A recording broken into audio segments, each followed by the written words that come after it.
नमस्कार. आरआरसी नेटवर्कच्या लेटेस्ट बातमीपत्रात मी नेहा आपल्या सगळ्यांचं स्वागत करते. अशा आहेत आजच्या हेडलाईन्स. हेडलाईन्स प्रस्तुत करता आरआरसी ब्रॉडबँड. महाराष्ट्रात कुठेही मिळणार नाही इतक्या कमी दरात high speed internet broadband connection. अकोल्यातील ग्राहकांच्या हिताला सर्वोच्च प्राधान्य. अकोल्यात कायदा आणि सुव्यवस्था धुळीस. 24 तासात 2 हत्या आणि खाकीवर हल्ला. निंबी मालोकार नंतर पहाटे घुसरमध्ये हत्याकांड.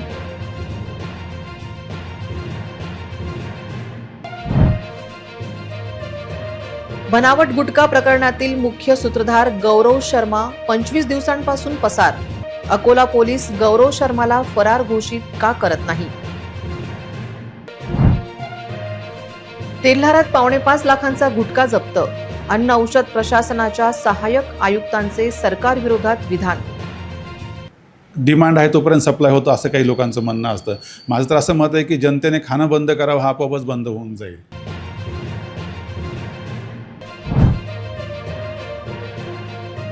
डॉक्टर पंजाबराव देशमुख कृषी विद्यापीठात कोट्यावधींची अनियमितता.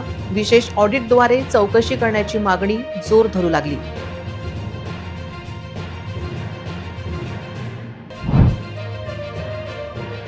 बिल्डर आणि जिम ट्रेनर प्रकरणात खदान पोलिसांची भूमिका संशयास्पद. पोलीस अधीक्षकांनी तपास वरिष्ठांकडे देण्याची गरज. आता सविस्तर बातम्या.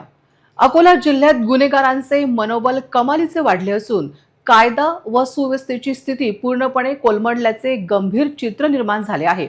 अवघ्या 24 तासाच्या कालावधीत 2 निर्गुण हत्या आणि बंदोबस्तावर तैनात असलेल्या पोलीस अधिकाऱ्यावर झालेला प्राणघातक हल्ला या तीनही थरारक घटनांमुळे संपूर्ण जिल्हा हादरून गेला आहे. बाळापूर तालुक्यातील निंबी मालोकार येथे रविवारी सायंकाळी 5 वाजताच्या सुमारास ही घटना घडली. शेत शिवारातील रस्ता आणि कौटुंबिक वादातून 39 वर्षीय शेतकरी अमोल गजानन मालोकार यांच्यावर अज्ञात हल्लेखोरांनी अधाधुंद गोळीबार केला. हल्लेखोरांनी तब्बल 6 राऊंड फायर केले, ज्यातील गोड्या कानाखाली आणि पाठीत लागल्याने अमोल मालोकार यांचा घटनास्थळीच तडफडून मृत्यू झाला. घटनेची माहिती मिळताच जिल्हा पोलीस अधीक्षक अर्चित चांडक यांच्यासह एलसीबी आणि स्थानिक पोलीस पथकांची घटनास्थळी धाव घेतली. हल्लेखोर पसार झाले असून त्यांच्या शोधासाठी पोलिसांची 4 पथके रवाना करण्यात आली आहेत. तब्बल 6 राऊंड फायरी करणारी बंदूक आरोपींकडे कशी पोहोचली असा प्रश्न उपस्थित होत आहे. देशी कट्टा होता की बंदूक याचा खुलासा पोलिसांना करावा लागेल. गाव आहे बालापूर पोलीस स्टेशनची हदमध्ये. इथे एक 4 वाजताच्या दरम्यान अशी घटना घडली आहे की एक अमोल मालोकार नामक मृतक व्यक्ती आहे, जवळपास 40 वर्षाचा. गोळी मारून त्याची हत्या केलेली आहे असं प्राथमिक आम्हाला माहिती भेटली आहे आणि ते दिसत पण आहे स्पॉटवरून. आमचे पूर्ण फॉरेन्सिक व्हॅन इथे आलेली आहे. तपासचे इथे वेगळे पथक आलेले आहे. लोकल क्राईम ब्रांचचा, पोलीस स्टेशनचा, एसडीपीओचा. मी सुद्धा इथे भेट दिलेली आहे आणि व्यवस्थित बघितलेलं आहे. जे काही तपास पथक आहे त्यांना व्यवस्थित निर्देश दिलेले आहे. प्राथमिक असं माहिती आहे की 2 शेतामध्ये शेत रस्त्याच्या वादातून एक काही घटना अशी घडलेली आहे आणि जे मृतकचे भाऊ आहे त्यांचा संशय त्यांचेच नातेवाईकवर आहे. तर एकाच कुटुंबाची एक घटना घडू शकतात असं एक माहिती आहे. परंतु आम्ही आता हे एकदम प्राथमिक माहिती आहे. व्यवस्थित आम्ही याचा आता एफ-आय-आर नोंदवून व्यवस्थित पुढची कारवाई करणार आणि जे काही याच्यामध्ये आरोपी आहे, जे स्पॉटवर होते, ज्यांनी या घटनेमध्ये म्हणजे जे सामील होते, किमान काही कॉन्स्पिरसी होती का हे आम्ही बघणार आणि व्यवस्थित आरोपीला अटक करून हे केसमध्ये दोषसिद्धी झाली पाहिजे या हिशोबाने याचा तपास आम्ही आता करणार आहोत. सर किती राऊंड फायर झाले? 6 राऊंड फायर झालेला आहे. प्राथमिक असे आम्हाला एक स्पॉटवरून दिसलेलं आहे. अकोटफैल पोलीस ठाण्याच्या हद्दीतील घुसर परिसरात हत्येचा दुसरा प्रकार समोर आला. क्षुल्लक वादातून कुलदीप तारापुरे या तरुणावर संशयित शिलावंत गोपनारायण याने कुऱ्हाडीच्या उलट्या बाजूने भीषण हल्ला केला. या हल्ल्यात गंभीर जखमी झालेल्या कुलदीप यांचा जागीच मृत्यू झाला. एकाच दिवशी घडलेल्या या दुसऱ्या हत्याकांडाने अकोला शहरासह ग्रामीण भाग सुन्न झाला आहे.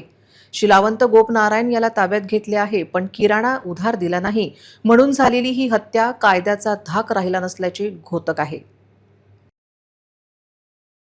9/8/26 को रात 11 से 11:30 बजे के बीच में पुलिस स्टेशन अकोटफैल के अंतर्गत आने वाले घुसर गांव में शिलवंत श्री कृष्ण गोपनारायण उम्र 40 साल और कुलदीप श्री कृष्ण तारापुरे उम्र 23 साल, इन दोनों के बीच में उधार सामान को लेकर वाद विवाद हुआ, जिसमें शिलवंत श्री कृष्ण गोपनारायण ने उसके हाथ में की कुरार लेकर कुलदीप श्री कृष्ण तारापुरे के सर में मारी, जिसमें वो घायल हो गया। उसकी घटना स्थल पर ही डेथ हो गई। इस विवाद में जिसकी डेथ हो गई है उसे अस्पताल में लेकर मर्चुआरी में लाया गया है और जो आरोपी है शिलवंत श्री कृष्ण गोपनारायण, इसे पुलिस ने हिरासत में लिया है। उसके ऊपर उक्त धारा के अंतर्गत अपराध दर्ज करने की प्रक्रिया शुरू है। घटनास्थल पर शांतता है।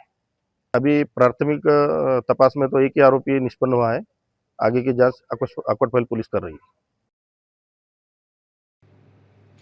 रविवारी आदिवासी दिनानिमित्त महानेते काढण्यात आलेल्या डीजे मिरवणुकीदरम्यान वाहतुकीस अडथळा होऊ नये म्हणून जमावाला बाजूला होण्यास सांगणारे पिंजर पोलीस ठाण्याचे PSI अभिषेक नवघरे आणि महिला पोलीस अधिकारी वैष्णवी भांडे यांच्यावर हिंसक जमावाने हल्ला केला। नवघरे यांच्यावर सध्या अकोल्यातील खासगी रुग्णालयात उपचार सुरू आहेत। अकोल्यातील निंबी मालोकर येथील अमोल मालोकर हत्याकांड प्रकरणाचा स्थानिक गुन्हे शाखेने अवघ्या 9 तासात उलगडा केला आहे। शेताच्या रस्त्याच्या वादातून चुलत भावांनी 6 गोळ्या झाडून हत्या केल्याचे उघड झाले आहे। अकोला जिल्ह्यातील निंबी मालोकार येथे शेताच्या रस्त्याच्या वादातून अमोल मालोकार यांची गोळ्या झाडून निर्गुण हत्या करण्यात आली होती।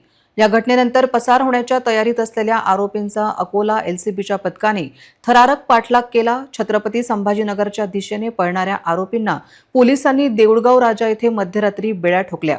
तांत्रिक तपासाच्या आधारे पोलिसांनी आरोपींचा दिशाभूल करण्याचा बनाव उघडकीस आणला। या कारवाईत विधी संघर्षग्रस्त बालकासह विजय मालोकार, अजय मालोकार, राजकुमार मालोकार आणि विजय बुटे या 5 जणांना अटक करण्यात आली आहे। आरोपींकडून 4 वाहने, 5 मोबाईल आणि रोख रक्कम जप्त करण्यात आली असून पोलिसांच्या या धडक कारवाईचे सर्वत्र कौतुक होत आहे। गेल्या 25 दिवसांपासून बनावट गुटखा निर्मिती फॅक्टरीचा मुख्य सूत्रधार गौरव शर्मा पोलिसांच्या अटकेपासून पळत आहे। त्यांच्या या पळण्यामागे नेमके कोण आहे असा प्रश्न व्यापारी वर्गात विचारला जात आहे। तर या सर्व प्रकरणात कोण त्याची अटक टाळत आहे हा प्रश्न उपस्थित केला जात आहे। गौरव शर्मा पोलिसांच्या हाती लागत नसल्याचा पोलीस अधिकृतपणे त्याला फरार घोषित करत त्याची संपत्ती जप्तीची कारवाई का टाळत आहे असा प्रश्न उपस्थित होत आहे। गेल्या 25 दिवसांपूर्वी अन्न व औषध प्रशासन आणि स्थानिक गुन्हे शाखेने अकोल्यात मारलेल्या धाडीने संपूर्ण महाराष्ट्र हादरला। केवळ अकोल्यातच नव्हे तर महाराष्ट्राच्या इतिहासात पहिल्यांदाच थेट अवैध बनावट गुटखा निर्मितीच्या फॅक्टरीवर पोलिसांची धाड पडली होती।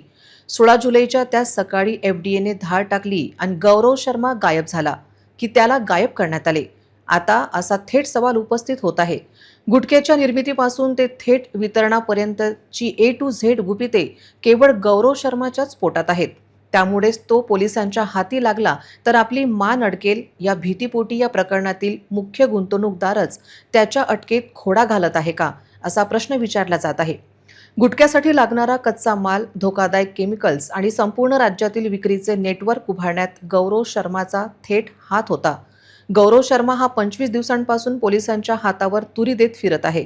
असे असताना गौरव शर्मा याला अधिकृतपणे फरार घोषित करत त्याची संपत्ती जप्तीची कारवाई करण्यात अकोला पोलीस का चालढकल करत आहे असा प्रश्न आता विचारला जात आहे।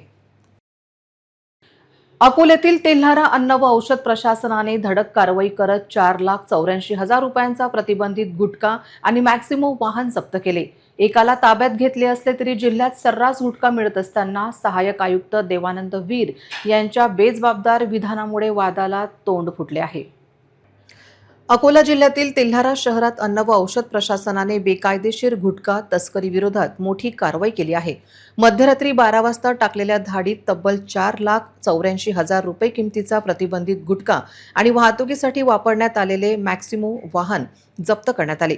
या कारवाईत एक संशयित आरोपीला ताब्यात घेण्यात आले असून पुढील कायदेशीर प्रक्रिया सुरू आहे. राज्यात गुटखा विक्रीवर अधिकृत कायदेशीर बंदी आहे. बंदी असलेल्या पदार्थांचा अवैध पुरवठा रोखणे, सीमांवर नाकेबंदी करणे आणि गुटखा सप्लायर्स आणि माफियांना लगाम लावणे ही पूर्णपणे FDA आणि पोलीस प्रशासनाची घटनात्मक जबाबदारी आहे. लोकांनी खाणं सोडलं की विक्री थांबेल असा युक्तिवाद करणे म्हणजे प्रशासनाने स्वतःच्या लाचारीची आणि निष्क्रियतेची जाहीर कबुली देण्यासारखे आहे. पाहूया नेमके सहाय्यक आयुक्त देवानंद वीर काय म्हणाले. एकतर याच्यामध्ये जोपर्यंत डिमांड आहे तोपर्यंत सप्लाय होतं असं काही लोकांचं म्हणणं असतं. माझं तर असं मत आहे की जनतेने खाणं बंद करावं, हा आपोआपच बंद होऊन जाईल. आणि गुटखा माफिया झाला तर हे जे लोक आहेत हे बहुतांशी रात्रीचं काम करते असे कळालेलं आहे. आणि आपल्याकडे 3 अधिकारी आहेत, आपल्याकडे कुठलाही फोर्स नाही आहे सगळ्यात महत्त्वाचं. तर त्यासाठी आपण शक्यतोवर त्यांच्यावर कारवाई करायचा प्रयत्न करत आहोत. तरी या फोर्सच्या देखरेखीखाली आपण आपल्या कारवाई सुरू येस, आपण कारवाई करत आहोत 3 अधिकाऱ्यांच्या याच्यावरच आपण अकोला जिल्ह्यामध्ये. डॉक्टर पंजाबराव देशमुख कृषी विद्यापीठ सध्या विविध कारणांमुळे आणि भ्रष्टाचाराच्या गंभीर आरोपामुळे ढवळून निघाले आहे. कोट्यवधी रुपयांची भाडेवाढी, नियमबाह्य जागा वाटप, बनावट बिले काढून केलेली आणि उधळपट्टी आणि अधिकाऱ्यांचे अंतर्गत वाद यामुळे विद्यापीठाच्या प्रतिमेला मोठा धक्का बसला आहे. या संपूर्ण प्रकरणाची गांभीर्याने दखल घेऊन राज्य सरकारने विद्यापीठात विशेष ऑडिट पथक पाठवून चौकशी करण्याची मागणी आता जोर धरू लागली आहे. विद्यापीठात सेवा ज्येष्ठता आणि नियमांना पायदळी तुडून वरिष्ठांना डावलत कनिष्ठ अधिकाऱ्यांना चार्ज देण्याचा उद्योग कोणी केला आणि त्याला जबाबदार कोण असे विविध प्रश्न विचारले जात आहे. संशोधन संचालक डॉक्टर श्यामसुंदर माने यांनी कोरोना काळात काढलेल्या कामांची देयके पुन्हा मंजूर करून आर्थिक गैरव्यवहार केल्याचा गंभीर आरोप आहे. या संपूर्ण घोटाळा तत्कालीन सहाय्यक कुलसचिव तथा आहरण व वितरण अधिकारी HF राठोड आणि त्यांच्या सहकाऱ्यांनी त्यांना मोलाची मदत केल्याची माहिती समोर येत आहे. विशेष म्हणजे राठोड यांनी कंत्राटदारांच्या नावाचे चेक न काढता थेट सहाय्यक कुलसचिव तथा आहरण व वितरण अधिकारी यांच्या नावानेच लाखो रुपयांचे चेक काढून पैसे स्वतःच्या खात्यावर वळते केल्याचे उघडकीस आले आहे. विद्यापीठातील भ्रष्टाचाराची व्याप्ती केवळ बिलांपुरती मर्यादित नसून मालमत्तेच्या व्यवहारातही मोठे गैरव्यवहार झाल्याचा संशय आहे.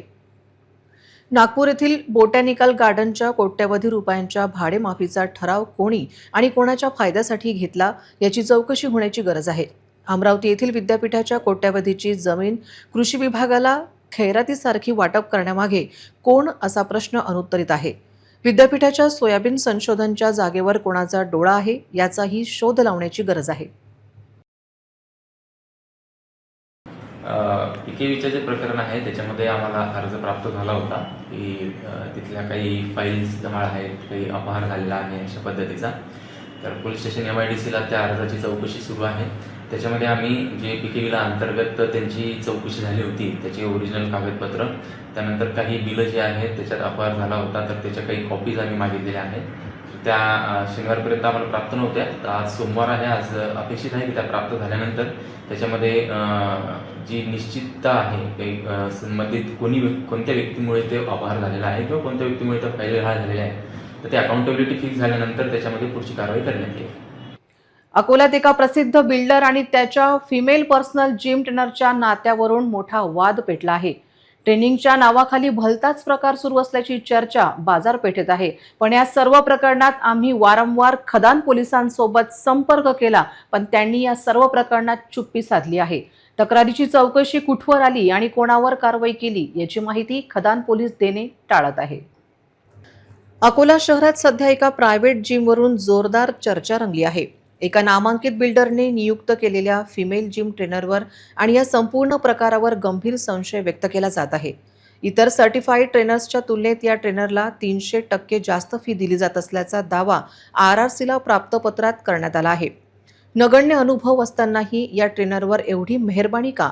ही ट्रेनिंगच्या नावाखाली भलतेच काही शिजते अशा अनेक प्रश्नांमुळे अकोल्यातील फिटनेस क्षेत्रात सध्या खळबळ उडाली आहे.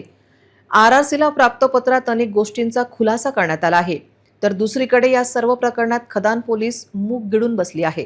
या सर्व प्रकरणात ज्याच्या विरोधात तक्रार करण्यात आली त्या तक्रारीचे पुढे काय झाले याची खातिरजमा पोलीस अधीक्षकांनी करण्याची गरज आहे. ज्याने कोणी व्हिडिओ फोटो व्हायरल केले त्याच्यावर कारवाई का करण्यात येत नाही? या सर्व प्रकरणात पोलीस अधीक्षकांनी ठाणेदारांची चौकशी केल्यास नवे गबाड बाहेर निघण्याची भीती व्यक्त केली जात आहे. लिनेस क्लब ऑफ अकोल्याची मासिक सभा लिनेस प्रियंका पटगिलवार यांच्या मराठानगर येथील यश निवास या ठिकाणी उत्साहात पार पडली.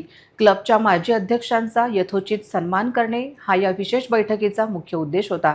ज्या माजी अध्यक्षांनी आपल्या कार्यकाळात अमूल्य वेळ, कार्यनिष्ठा, नवनवीन उपक्रम आणि सामाजिक बांधिलकी जपत लिनेस क्लबची प्रगती साधली, त्यांचा यावेळी विशेष गौरव करण्यात आला.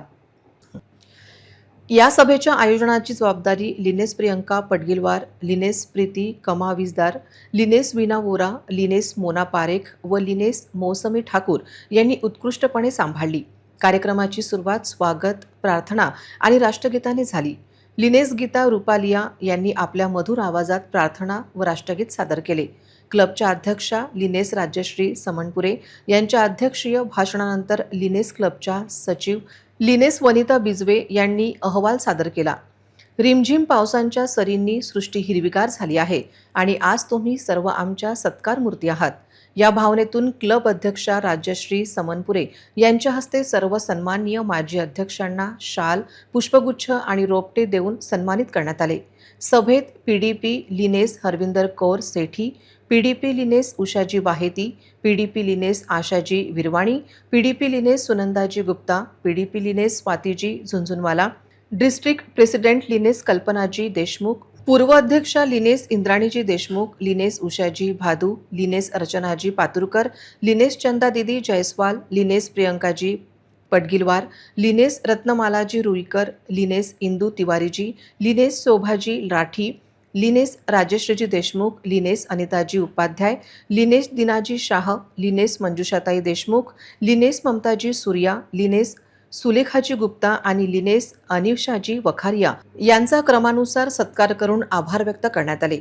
यावेळी सर्व सत्कार मूर्तींनी आपापले अनुभव व विचार थोडक्यात मांडून उपस्थित सदस्यांशी संवाद साधला. यासोबतच आयोजित करण्यात आलेल्या पर्यावरण संवर्धन पोस्टर स्पर्धेत सुलेखाजी गुप्ता यांनी प्रथम तर उमाजी बजुरिया यांनी द्वितीय क्रमांक पटकावला. संपूर्ण कार्यक्रमाचे सूत्रसंचालन लिनेस प्रीती कमाविजदार व लिनेस वनिता बिजवे यांनी अत्यंत बहारदार आणि शानदार पद्धतीने केले.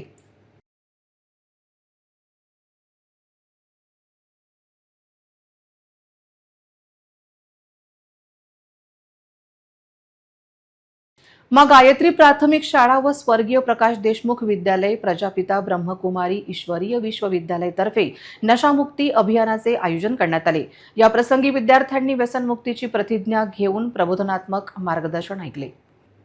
माँ गायत्री प्राथमिक मराठी शाळा व स्वर्गीय प्रकाश देशमुख विद्यालय 10 ऑगस्ट रोजी सकाळी 11 वाजता नशामुक्ती अभियानांतर्गत विशेष कार्यक्रम पार पडला.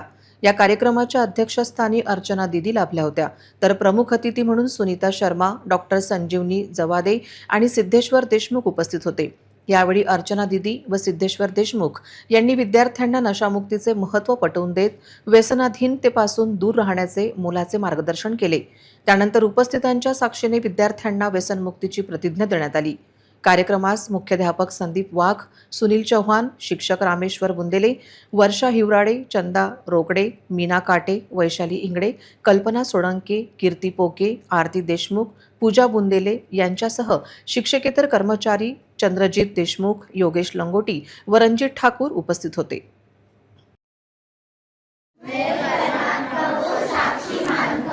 ये संकल्प करती हूँ मैं किसी भी प्रकार के नशे से स्वयं को दूर रखूंगा मैं स्वस्थ मूल्यनिष्ठ एवं सकारात्मक जीवन शैली अपनाऊंगा मैं अपने जीवन में आत्मसम्मान शुद्धता एवं श्रेष्ठ संस्कारों को विकसित करूंगा मैं अपने परिवार मित्रों एवं समाज को नशा मुक्त जीवन के लिए प्रेरित करूंगा मैं अपने तन मन समय एवं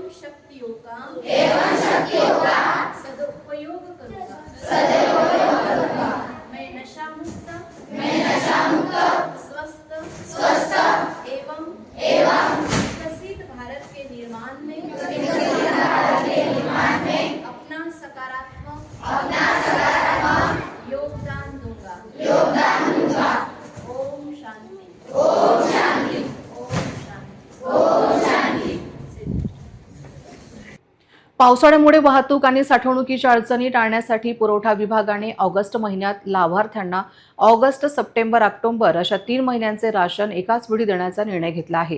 या निर्णयामुळे जिल्ह्यातील सुमारे 2.5 लाख राशन कार्ड धारकांना दिलासा मिळणार आहे. 31 ऑगस्ट 2024 पर्यंत आगाऊ उचल आणि वाटप करण्याची प्रक्रिया पूर्णपणे राशन दुकानदारांना बंधनकारक आहे.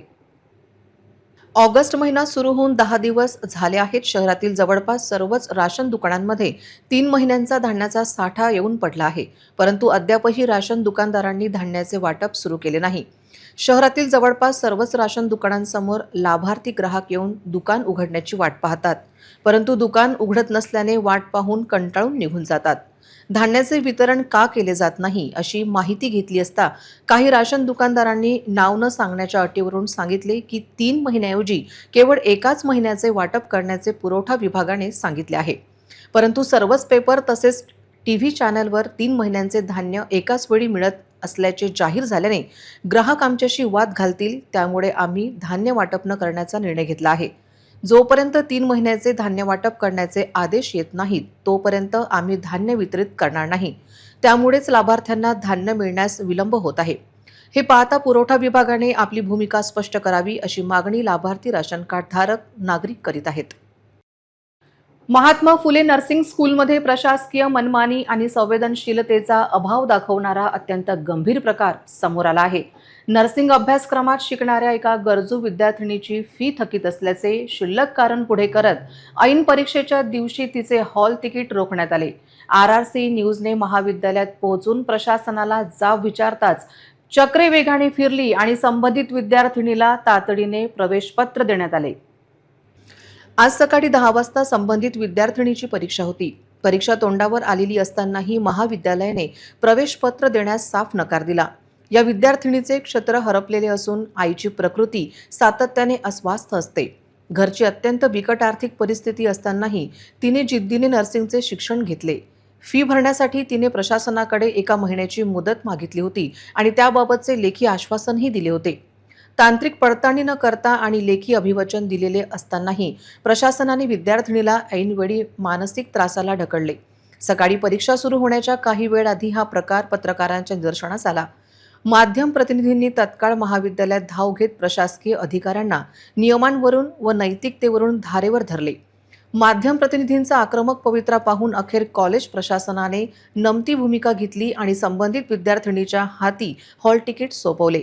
त्यामुळे तिची परीक्षा बुडता बुडता वाचली.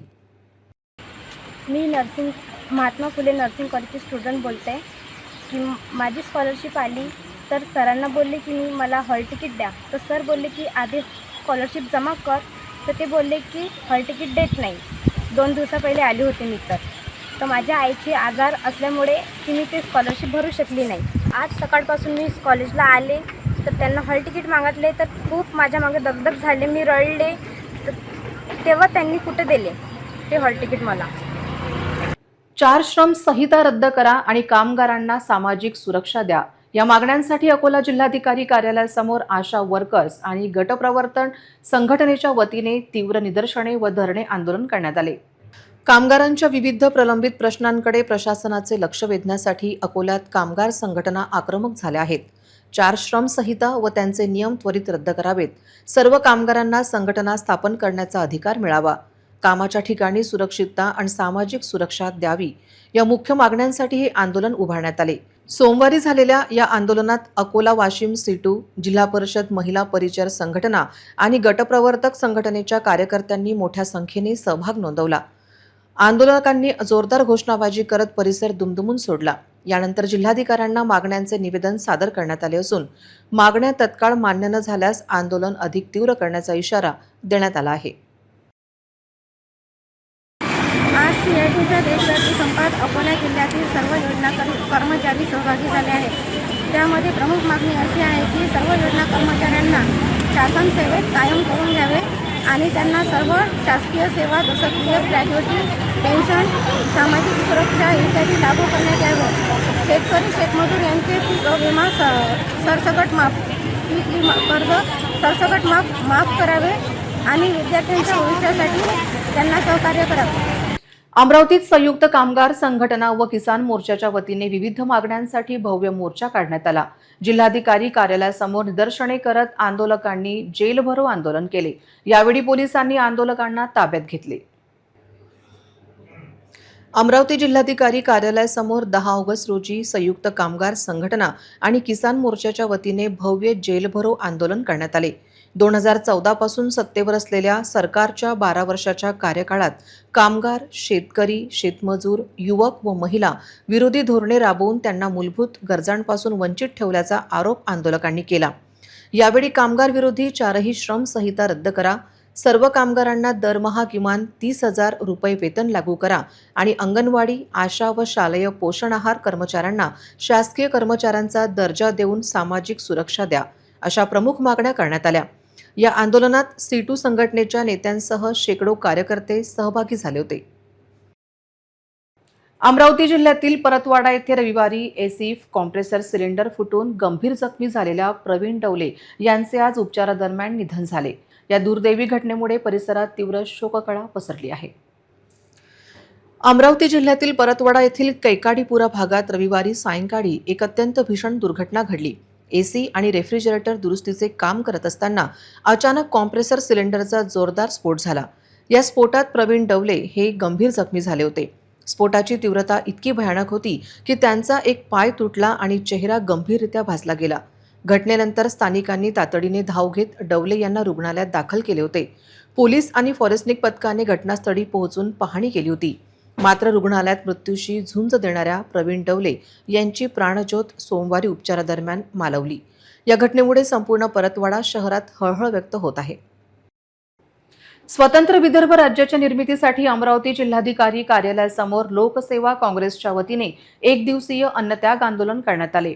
विदर्भातील विविध प्रलंबित प्रश्नांकडे शासनाचे लक्ष वेधण्यासाठी ही निदर्शने करण्यात आली. स्वतंत्र विदर्भ राज्याची मागणी पुन्हा एकदा ऐरणीवर आली आहे.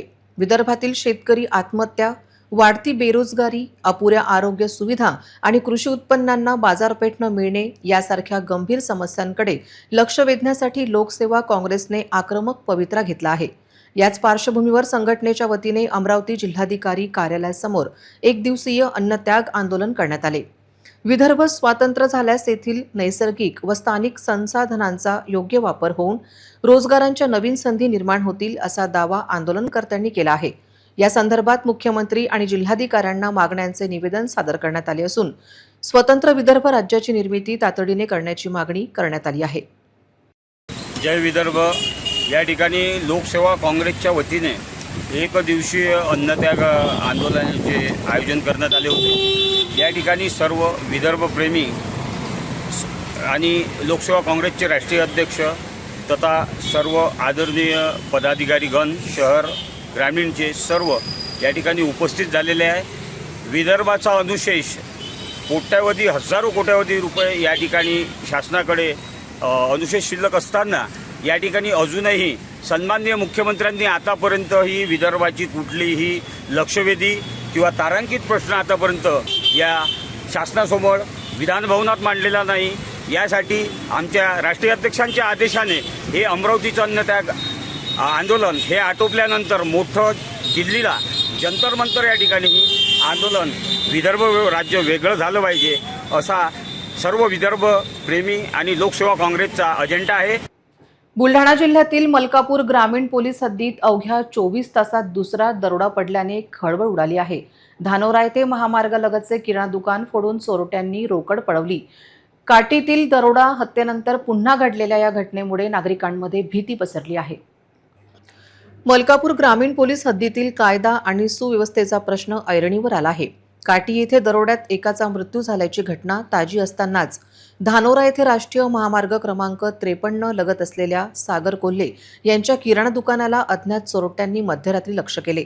दुकानाच्या कशाच्या तरी सहाय्याने दरवाजा तोडून गल्ल्यातील रोकड लंपास करण्यात आली. ही संपूर्ण घटना दुकानावरील सीसीटीव्ही कॅमेऱ्यात कैद झाली आहे. घटनेची माहिती मिळताच ग्रामीण पोलीस, ठसे तज्ज्ञ आणि फॉरेन्सिक पथक घटनास्थळी दाखल झाले असून तपास सुरू आहे. मात्र अवघ्या 24 तासात लागोपाठ घडलेल्या दरोड्यांमुळे ग्रामीण भागात प्रचंड घबराट पसरली असून आरोपींना तातडीने अटक करण्याची मागणी नागरिक करत आहेत.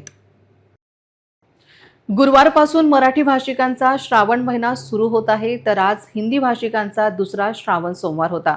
श्रावण सोमवारी श्री राजराजेश्वर मंदिर परिसरात विविध कार्यक्रमांचे आयोजन करण्यात आले होते. सकाळपासूनच मंदिर परिसरात भाविकांची गर्दी झाली होती. श्रावण महिन्यामुळे सर्व फूल व प्रसाद विक्रेत्यांचे चांगले दिवस आले आहेत. येत्या गुरुवारपासून मराठी लोकांचा श्रावण महिना सुरू होत आहे, तर दुसरीकडे आज हिंदी भाषिकांचा दुसरा श्रावण सोमवार असल्याने मंदिर परिसरात सकाळी 5 वाजल्यापासून दर्शनासाठी भाविकांची गर्दी उसळली होती. श्रावण महिन्यात मंदिरात आल्यानंतर सर्व भक्तांना एक अलौकिक अनुभूतीचा लाभ होतो, अशा प्रतिक्रिया काही भक्तांनी व्यक्त केल्या. नमस्कार सर. हिंदी भाषिकांचा श्रावण सोमवार सुरू झालेला आहे. एक कसं एकंदरीत नियोजन आहे मंदिरामधलं? श्री राजेश्वर भगवान की जय. श्री राजेश्वराच्या आशीर्वादाने हिंदी भाषिकांचा आता हा दुसरा श्रावण सोमवार आहे. अगदी आपण सुरुवातीपासूनच सगळ्या श्रावण महिन्याची तयारी केली. मंदिरावर सगळी रोषणाई केली, पिण्याच्या पाण्याची व्यवस्था केली, पाय धुण्याची बाहेर चप्पल स्टँडपासून अगदी बारीक बारीक नियोजन केलं. विशेषतः रांगांमध्ये महिला पुरुष हे वेगवेगळे केले, जेणेकरून गर्दी होणार नाही. आणि सगळ्या भक्तांना सूचना असतातच की बाबा तुम्ही सगळे आपापले दागदागिने, पर्स, मोबाईल, लहान मूल सांभाळून ठेवावे. अशा पद्धतीची जी प्राथमिक हे आहे तयारी ती सगळी केलेली आहे.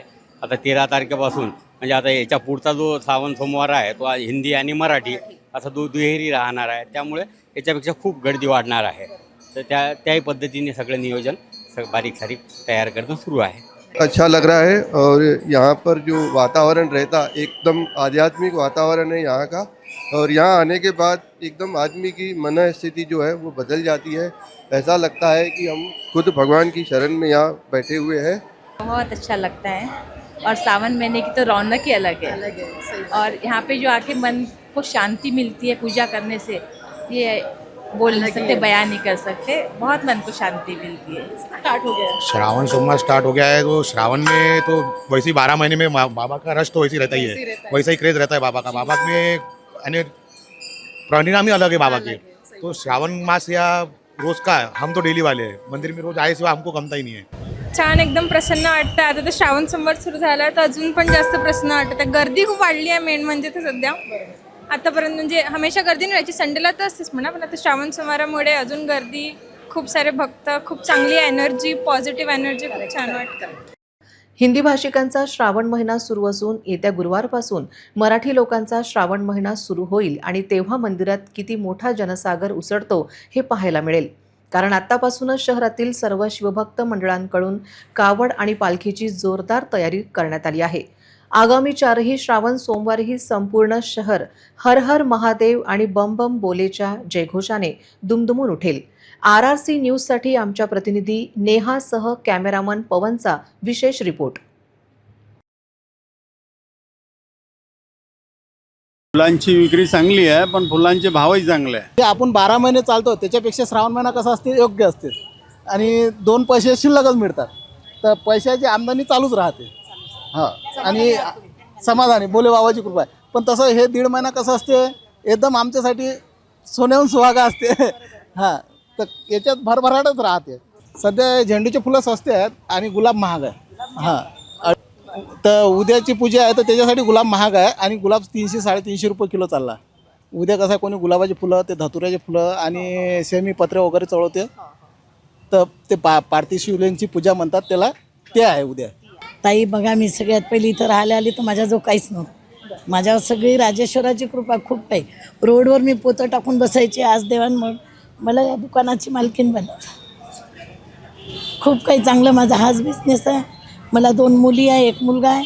सगळेजण हेच काम करतात. हो आहे, दरवर्षी अजून वाढत जाते.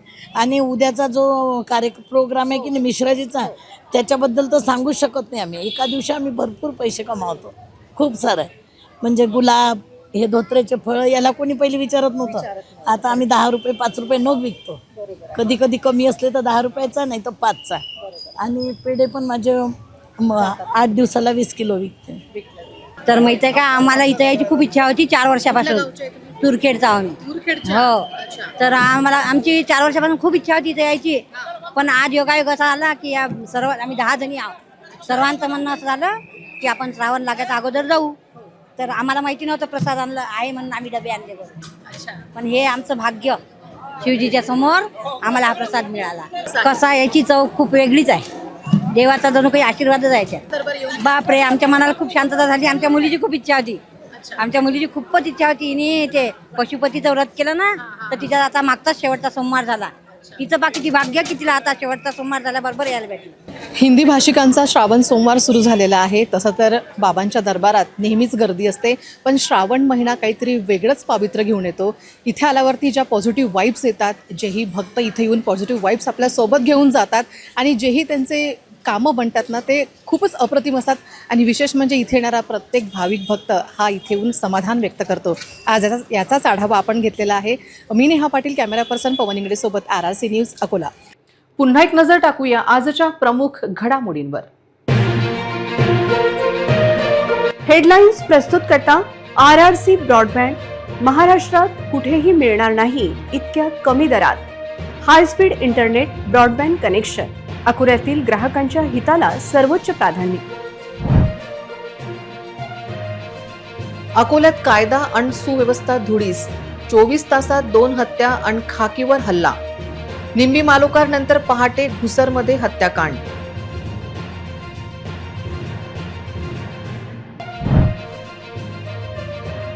बनावट गुटखा प्रकरणातील मुख्य सूत्रधार गौरव शर्मा 25 दिवसांपासून पसार. अकोला पोलीस गौरव शर्माला फरार घोषित का करत नाही? तेल्हारात 5.25 लाखांचा गुटखा जप्त. अन्न औषध प्रशासनाच्या सहाय्यक आयुक्तांचे सरकार विरोधात विधान. डिमांड आहे तोपर्यंत सप्लाय होतो असं काही लोकांचं म्हणणं असतं. माझं तर असं मत आहे की जनतेने खाणं बंद करावं, हा आपोआपच बंद होऊन जाईल.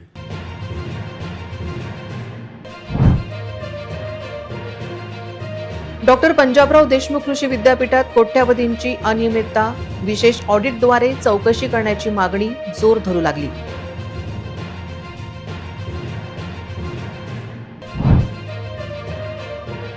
बिल्डर आणि जिम ट्रेनर प्रकरणात खदान पोलिसांची भूमिका संशयास्पद.